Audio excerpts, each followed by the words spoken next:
오늘 우리에게 주시는 하나님의 말씀 시편 49편 1절로 12절까지의 말씀을 우리 서로 교독하도록 하겠습니다. 뭇 백성들아 이를 들으라. 세상의 거민들아 모두 귀를 기울이라. 귀천 빈부를 막론하고 다 들을지어다. 내 입은 지혜를 말하겠고 내 마음은 명철을 작은 소리로 옵조리리라. 내가 귀를 기울여 수금으로 나의 오묘한 말을 풀리로다. 죄악이 나를 따라다니며 나를 애워싸는 환난의 날을 내가 어찌 두려워하랴. 자기의 재물을 의지하고 부유함을 자랑하는 자는 아무도 자기의 형제를 구원하지 못하며 그를 위한 속전을 하나님께 바치지도 못할 것은 그들의 생명을 속량하는 값이 너무 영원히 마련하지 못할 것입니다. 그가 영원히 살아서 죽음을 보지 않을 것인가?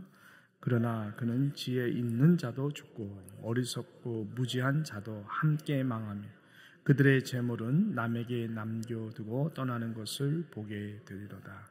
그러나 그들의 속 생각에 그들의 집은 영원히 있고 그들의 거처는 대대에 이르리라 하여 그들의 토지를 자기 이름으로 부르도다. 사람은 존귀하나 장구하지 못하며 멸망하는 짐승 같도다. 아멘. 오늘 시편 기자는 어떤 인생이 하나님 앞에서 귀한 인생인가에 대하여 우리들에게 증거하고 있습니다. 성전의 봉사자였던 이 고라 자손들 이 시가 이제 42편서부터 시작이 되면서 오늘 49편에서 일단 일단락이 됩니다. 그러면서 그들은 어떤 인생이 가장 가치 있는 인생인가, 그 인생론에 대하여 결론적으로 우리들에게 증거하고 있습니다. 시편 기자는 이 모든 인생들을 저희들이 한 인생들을 깊이 주목하여 관찰하며 보면서 결국은 모든 인생들은 이 둘 중에 하나이구나 라고 하는 결론에 도달하게 되고 그것을 오가는 세대 가운데에 증거하고 있는 것이죠.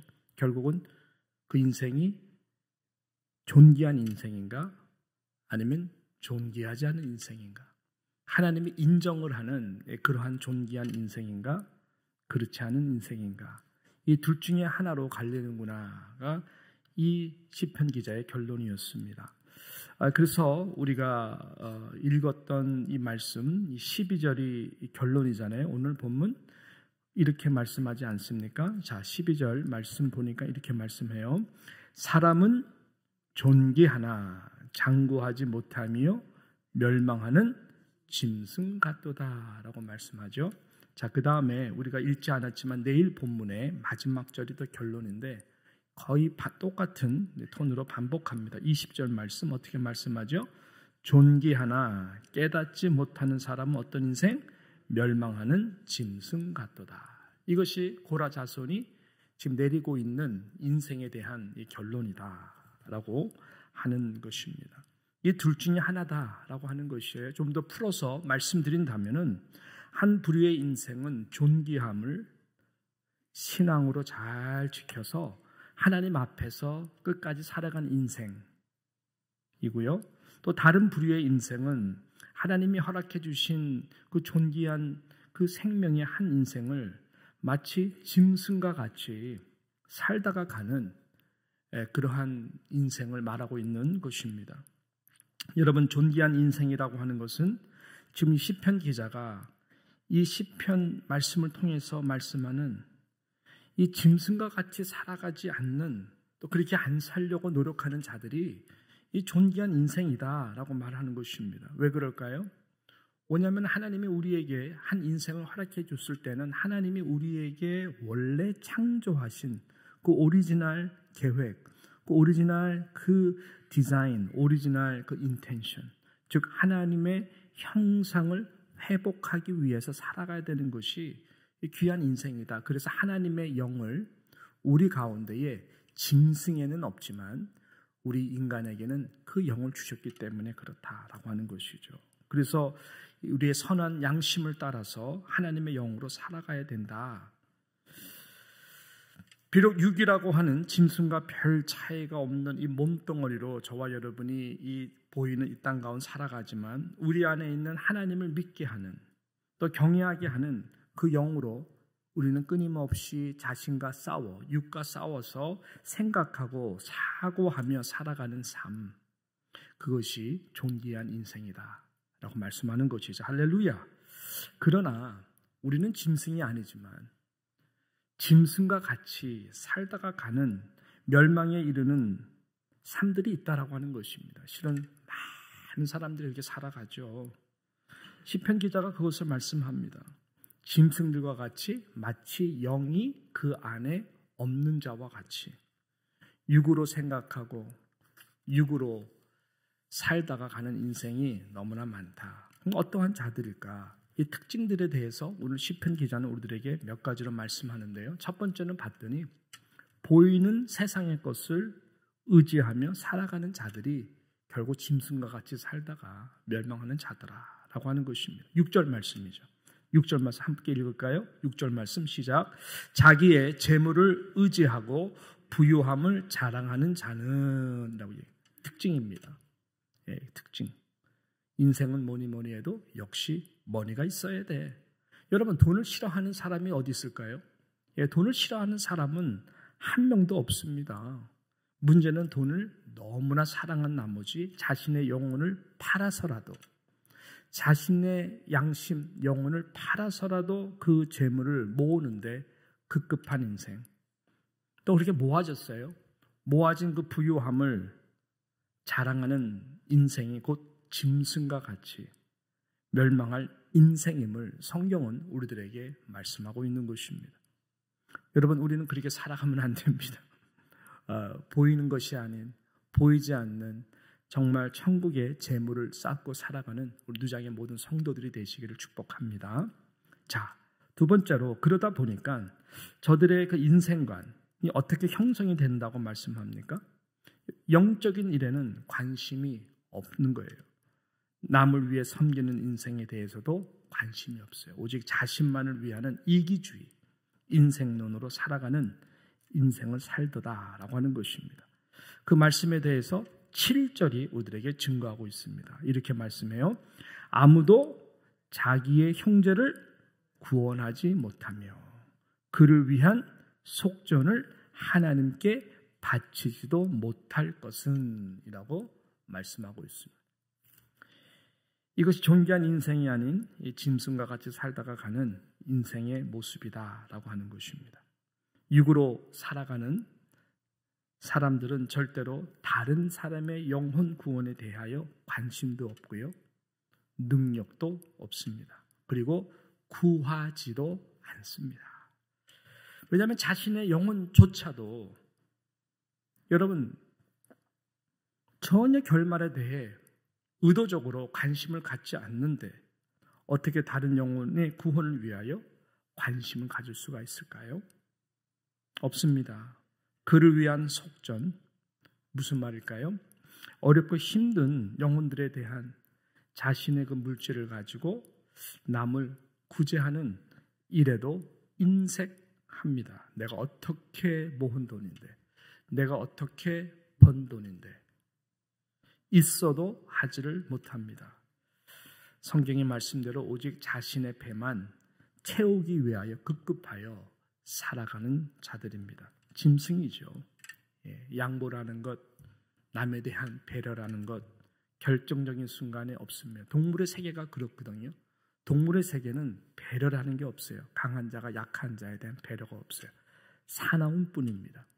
내가 좀 더 힘이 있으면 양보하지 않고 그냥 충동적이고 육적이고 자신의 배만 배우기 위해서라면은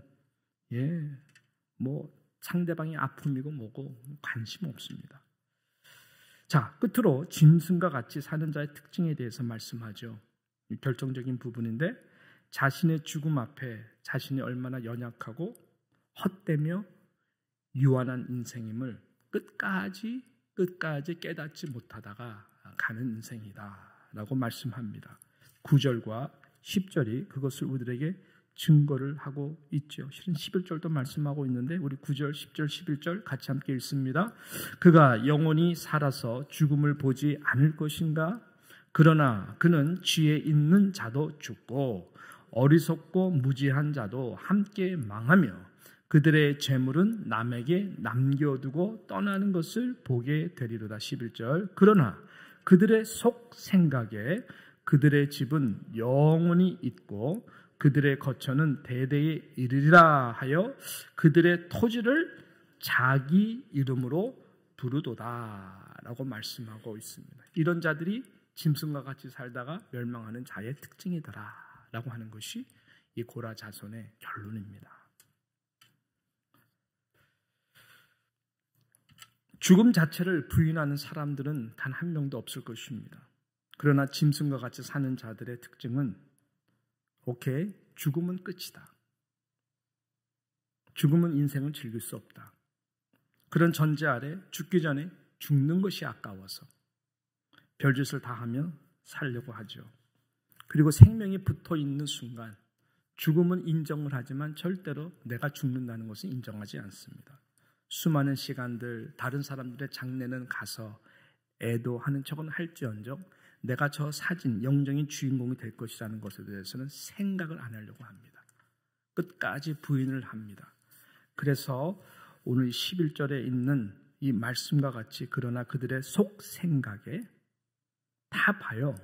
뭐 지혜 있는 자도 죽고 어리석고 무지한 자도 다 죽는 것을 보지만 그들의 속 생각에는 그들의 집은 살아있기 때문에 영원히 있는 것으로 생각하고 그들의 거처는 대대이르리라 생각하여 그들의 토지를 자기 이름으로 부르다가 다 죽더라 라고 하는 것을 증거하고 있는 것입니다. 여러분 잘 아시는 애플 기업자 우리 창시자 스티브 잡스가 이런 말을 하지 않았습니까? 모든 인생은 다 죽게 되어 있다. 죽음에는 내가 가장 아끼는 그 자그마한 펜마저도 가져갈 수 없는 것이 죽음 앞에서의 인생이다. 그런 유명한 말을 그가 죽음 앞에서 했습니다. 성경은 분명히 우리에게 누구나 반드시 죽게 돼 있고 그 후에는 하나님을 모두가 다 만나게 돼 있다. 심판을 받게 돼 있다라고 증거하고 있습니다. 시편 16편 3절에는 땅에 있는 모든 성도는 존귀한 자다라고 하나님께서 말씀하셨습니다. 나의 모든 즐거움이 저들에게 있다라고 말씀했습니다. 여러분, 우리는 어떻게 살아가야 될까요? 바라기는 저와 여러분은 한 번밖에 없는 우리의 인생을 비록 육신의 몸으로 살지만 우리 안에 하나님 허락해 주신 그 영, 성령 안에서 성령의 은혜를 늘 사모하고 성령이 우리에게 주시는 생각대로 하나님의 뜻에 맞추어 살아갈 수 있는 존귀한 인생 되시기를 주님의 이름으로 축복합니다. 육으로 마치는 인생이 단 한 명도 없기를 주님의 이름으로 축복합니다. 기도하시겠습니다. 하나님 감사합니다. 이 새벽 제단을 통해서도 우리들에게 오늘도 우리 인생의 가장 중요한 가치 있는 인생이 무엇인 것을 알게 해주시고 이 고라 자손이 마무리하는 저들의 귀한 시편 가운데에 분명한 결말에 대한 진리의 말씀을 증거케 해주신 것 감사를 드립니다. 우리가 살아있는 동안 하나님 육으로 생각하고 육의 욕심을 따라 살아가는 것으로서 인생을 마치는 인생이 단 한 명도 없도록 은혜를 내려 주시옵소서. 보이는 것으로 살아가는 자들이 없게 하여 주시고 보이지 않는 믿음으로 천국 백성과 같이 비록 우리의 두 발은 이 땅에 딛고 살지만 하나님 아버지 우리의 참된 가치는 하나님의 영 우리 안에 거하시는 성령 안에 있는 줄로 믿사오니 그 은혜로 살아갈 수 있는 뉴욕 장로교의 모든 성도들 되게 하여 주시옵소서. 하나님께 의탁하며 예수님의 이름으로 기도드리옵나이다. 아멘.